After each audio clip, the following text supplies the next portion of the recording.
لیکن جب یہ کہیں گے کہ تم کافر ہو تو ہمیں سمسیا ہے، لیکن جب یہ کہیں گے کہ تم کافر ہو تو ہمیں سمسیا ہے۔ آپ کی نظر میں کیا میں کافر ہوں؟ سب سے پہلی بات، اسلام میں یہ حکم دیا گیا ہے کہ جو بھی اللہ کے احکام کا انکار کرے، جو بھی اللہ کے احکام کا انکار کرے اسے کہتے ہیں کافر۔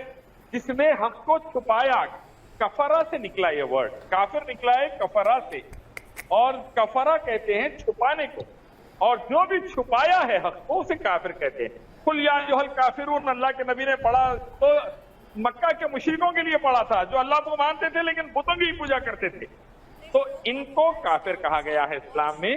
اور حق کو چھپانے والے کو، جیسا ہندو نان ہندو، Christian non Christian, Jew non Jew, believer disbeliever, ویسے ہی مسلمان کافر، اتنا ہی ہے، نہ کم نہ زیادہ۔ تو یعنی اگر کوئی دوسرا دھرم مانتا ہے تو وہ کافر نہیں ہو جاتا ہے؟ تو مشرک کس کو کہا گیا؟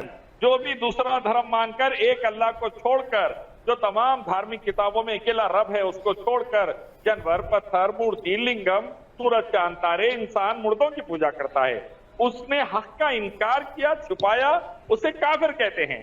اور ساتھ میں جو اللہ کے ساتھ یہ شریک ٹھہرا رہے ہیں اس کو مشرک بھی کہتے ہیں۔ نہیں، مجھے ایک بات بتائیے نا، اور صرف اسلام کو دل سے اپنانا چاہتا ہے، نہ اس کا کوئی لالچ ہو، نہ اس میں زور زبردستی ہو۔ پریورتن کرایا جائے، سب کو مسلمان بنا دیا جائے، ایسا کہتا ہے کیا؟ اللہ اس کے رسول حکم دیتے ہیں لوگوں کو اندھکار سے نکالیے اور سیدھا راستہ دکھائیے جو ایک رب کا راستہ ہے، اسی کی عبادت کی طرف، جس پر آدم علیہ السلام سے لے کے آپ محمد صلی اللہ علیہ وسلم تک قائم تھے۔ اور یہ بات کا حکم آپ کو قرآن حدیث میں، ویدا، گیتا، اپنشد، گرو گرنتھ، بائبل، زیر اوستا، ہر دھارمک کتاب میں ملتا ہے۔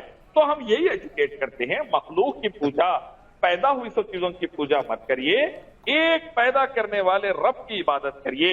اور بھگوت گیتا چیپٹر 7 ورس 20، بھگوت گیتا چیپٹر 18 یعنی اسلام دھرم پریورتن کے لیے بڑھاوا نہیں دیتا، اگر میں آپ سے سمجھوں تو نہیں دیتا نا؟ دھرم کو پھیلاؤ بولتا ہے، کفر کو، غلط چیزوں کو، مخلوق کی پوجا، لنگم، جانور، پتھر پوجا کو غلط آپ بتائیں گے کہ جس کی اسلام یہ کہتا ہے کہ دوسرے دھرم کے لوگ نرک کے راستے پہ جا رہے ہیں انہیں نکال کر لاؤ، یعنی کہ دھرم پریورتن کراؤ۔ اسلام کہتا ہے اللہ کے علاوہ کسی دوسری چیز کی پوجا کرو گے سدا کے لیے نرک میں جاؤ گے، سدا کے لیے۔ کوئی گردوارے میں جا کر اگر پوجا کرتا ہے، کوئی گرو گرنتھ صاحب کو مانتا ہے، کوئی جو ہے یشو کو مانتا ہے، کوئی جین دھرم کو مانتا ہے، کوئی کسی بھی دھرم کو مان سکتا ہے، تو کیا وہ تمام لوگ کافر ہو جائیں گے کیونکہ وہ اللہ کو نہیں مانتے ہیں، وہ پیغمبر صاحب کو نہیں مانتے ہیں؟ اگر آپ گرو گرنتھ پڑھیں گے تو فرسٹ چیپٹر جاپو جی میں ہے، ایک کریم، ایک رحیم، واحد گرو، یعنی ایک رب کی ہی عبادت کرو، ایک کریم اور رحیم کی۔ اور اگر وہ بائبل پڑھ لیں گے آپ تو ہے بک آف ایکسوڈس چیپٹر 6 ورس 4، شما اسرائیلو اتنا الہین و اتنا احد، اے یہودیو تمہارا میرا رب ایک ہے۔ ٹھیک ہے، تو ہندو کافر ہیں کیونکہ ان کے تو کروڑوں دیوی دیوتا ہیں، ان کا تو رب ایک نہیں ہے، تو وہ کافر ہے آپ کی نظر میں؟ یہودی، عیسائی، ہندو کوئی بھی اگر ایک رب کو چھوڑ دیں گے، ہندوازم کا برہم سوترا ایکم برہم جتیا ناستے نے ناستے کنچن ایکم ودیتیم Chandogya Upanishad book number 6 section number 2 verse number 1، جس کو نہیں مانے گا، حق کو چھپائے گا، اسے کافر کہتے ہیں، چاہے یہودی ہو، عیسائی ہو، چاہے ہندو۔